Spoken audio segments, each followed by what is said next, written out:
Hello, thanks for tuning in today. This is part 4 in our discussion of the behavior and characteristics of light for photography and videography purposes. In other words, how does light behave? How can we predict it? What are the characteristics that describe its behavior?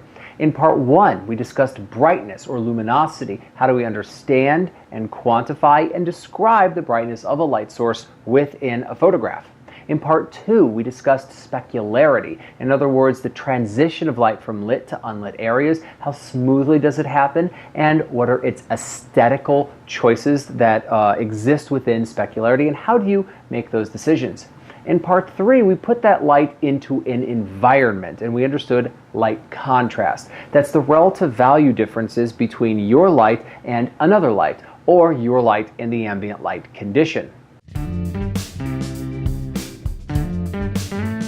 Today, we're not talking about any aspect of brightness, but we're going to actually take that light and put it down somewhere, and we're going to make creative decisions regarding where that light is placed. So this is direction. Where does the light stand in relationship to a subject and in relationship to a camera? Now, before we get started here, I want to make a note that while we'll describe distance in relationship from a light to a subject or a light to a background, light position is always described in terms of the camera. In other words, if I have a light that was just sitting on top of a camera, that is front lighting. If I took that light and I moved it to the side, or the 90-degree position from the subject, if I put that light here, it is side lighting. But if that subject then turned into the light and looked into it, in other words, turned shoulder to the camera, it is still side lighting, even though the subject's being lit in the face. That's irrelevant. We describe it from the camera's point of view because the shadows that are created are the same if the camera and the light position remain the same, independent on how the subject rotates. So with that being said, let's describe the art and the artistic choices inside of the placement of a light source.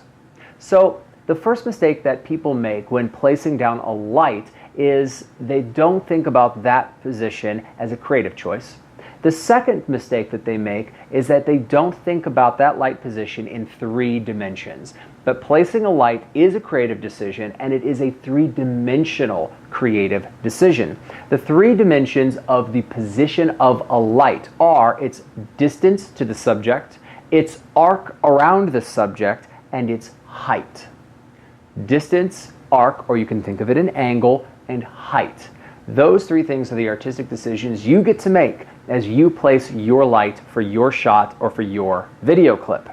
So distance is something we need to deal with first because there are more interplays that happen, and also the interplays we've already discussed. When you place a light, you are deciding a balance among the brightness, the specularity, and the light contrast of that light. Bring a light closer to a subject, and you will get a brighter light source. The light is not traveling as far, it's not dispersing as much, there's more of it on the subject, it's brighter. You will have less specularity. The light source is effectively bigger. Because the light source is bigger, you're going to get smoother transitions, so specularity drops. However, that light source up close is going to follow the inverse square law. And so you're going to get dramatic changes in brightness throughout the face. You might be f16 at one point of the face, f11 somewhere else. You might be f8 on the other side of the face, and maybe f5.6 underneath the jawbone or the chin. So that's quite a bit of dynamic range or light contrast on the face of the subject. Now if I make that light source farther away, pull it farther back, it's going to become more specular, it's going to be dimmer, but it will have less light contrast because of the inverse square law. Move it farther away, it's a small light source, so it's more specular. The light is also spreading out, so a lot of it misses the subject, so it's dimmer, but you might have only f11 on one side of the face, f8 on the other. So if I was to find a way to move a light source, and as I moved it farther away, make it brighter and brighter and brighter, and put bigger and bigger modifiers onto it, I could keep the same quality on the face, but have less light contrast from that light. This is why very bright lights and very large modifiers are so popular, and why they're really never going to go away and they're never going to miniaturize. The bigger that light source is, the lower the specularity, and that's just the way that physics operates. So I have my light source and I can change its distance, but that's not all I can do with it. I can also move it in an arc around the subject. I want you to think of a middle point and a circle moving around a subject, and that light has 360 positions that it can choose from. We're going to think of this in terms of the point of view of the camera. So the camera is 0 degrees, side lighting then would be 90 degrees, directly behind the subject would be 180. Of course, all pointed at the subject because this is light on the subject.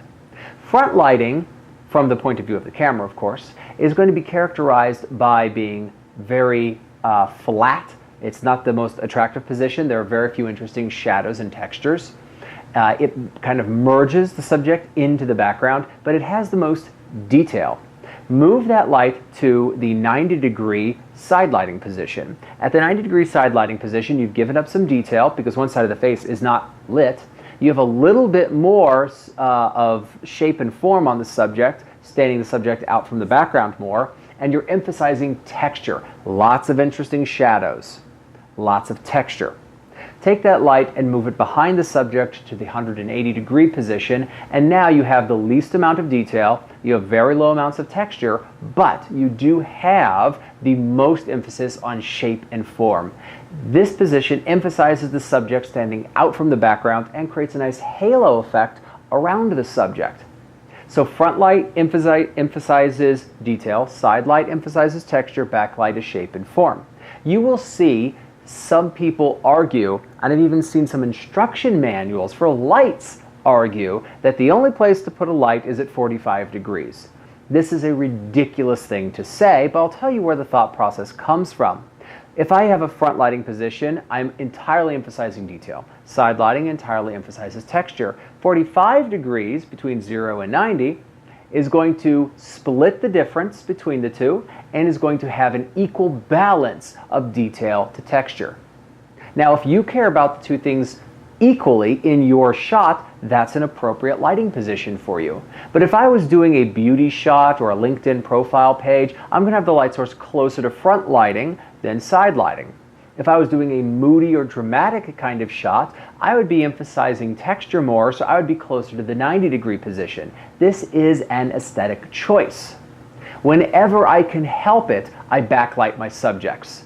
Not with my primary light source, but with an additional or tertiary or secondary light source, because separating the subject from the background is a powerful thing to add some real drama and interest to your shot. So front light, side light, and backlight, they emphasize different characteristics, and that's the arc around the subject. Now let's talk about height.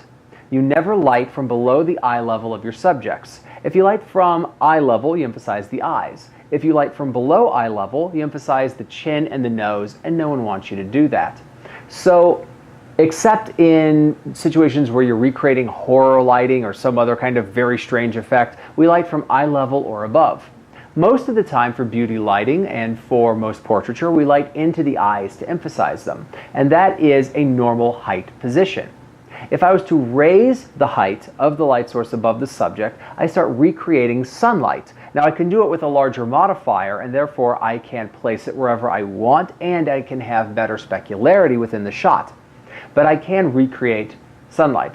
If I was to raise a light source in a normal position, up high, pointed downward, that's actually called Hollywood lighting, in order to say that we are recreating sunlight, but we're adding some characteristics to it. Now, if you were to move that light to the side and about here, you would recreate something called Rembrandt lighting. This is really characterized by a very dark opposite side of the face, but a triangle of light underneath the eye opposite from the light source. It's said that Rembrandt did self-portraits with this particular light, not because he liked the aesthetic, but because his studio only had one small window in it. That might be apocryphal. If we take that high light source and move it into a front lighting position, we create the butterfly effect. That's where the light shines onto the nostrils of the nose and creates a small shadow that kind of looks like a butterfly. Proper aesthetic of this light position says you create the shadow, but you don't let it touch the upper lip. That's just the old school aesthetic of it. Butterfly, Rembrandt, Hollywood position. Those are higher light positions, and they can create different kinds of looks and feels and moods. And if you were trying to recreate sunlight, but with a larger modifier, this would be appropriate for you. Anyway, those are the 3 dimensions of light placement: distance, arc, and height. Within that, you have a myriad of choices to get the exact quality of light that you want. Now we start thinking about additional light positions. I can have my primary or my key light, that's going to be the brightest light lighting my subject. I can then place a second light source, which is going to fill in shadows. Fill lights, by the way, are pretty much always positioned next to the camera because they fill in the shadows that the camera sees. They are always slightly dimmer on the subject than the key light because that's what makes the key light the key light. If the ratio is high between the two, you'll have more shadow and more drama. If you reduce the contrast between the two, you're going to get less drama and less shadow and difference in light contrast on the face. We can still move my primary position wherever I want, but the more you move it to the side, the weirder that side light starts to look. I add a backlight to a subject whenever I can help it. Sometimes it's a small one that's just for the hair, that's a hair light, or I'll have something that's meant to light the entire half body or full body with a backlight position because it's beautiful. Other light sources will light backgrounds. Now, why do I have to light a background? We know that because of the inverse square law, if I have a light source light a subject and it carries onto a background, it must be dimmer on the background than on the subject. But if I want to have a well-lit background or a white background, it must be lit separately from the subject in order to make that quality, pure light and white light source that we really want out of it. Those are some things that we start thinking about as we add light placement positions within a studio. Hopefully I'll be doing several videos over the course of time about some creativity and creative decisions we make when placing lights in a studio, but it really is where you get to experiment and create the effect that you want. We have one more video coming up in this series of understanding the behaviors and characteristics of light. I'm so glad that you're joining me. I hope that you check out the other videos that I've done and check out the next one when I finish it and upload it. Until then, give us a like, give us a subscribe. I very much appreciate it, and have a wonderful day. Take care.